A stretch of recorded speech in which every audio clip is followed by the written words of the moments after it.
Dites-moi, vous m'arrêtez, mais il y a encore un an, habillée comme ça, en jean, à Paris, j'étais hors la loi. Absolument.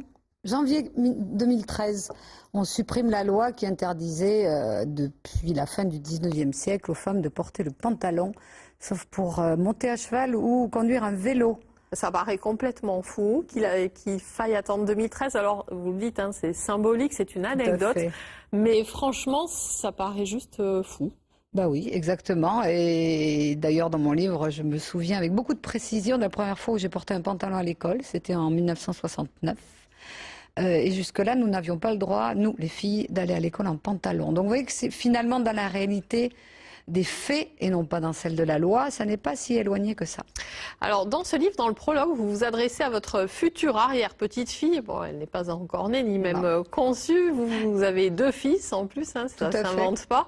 Est-ce que vous êtes foncièrement féministe ou plutôt humaniste? Alors féministe, je dirais non, parce qu'on met derrière le terme de féministe une image de MLF ou de suffragette, c'est-à-dire de conquête parfois assez musclée de ses droits. Non, moi je suis pour l'égalité des droits, celle qui est inscrite dans le préambule de la Constitution en 47, regardez, tout ce qu'il faut encore faire alors que c'est dans notre Constitution.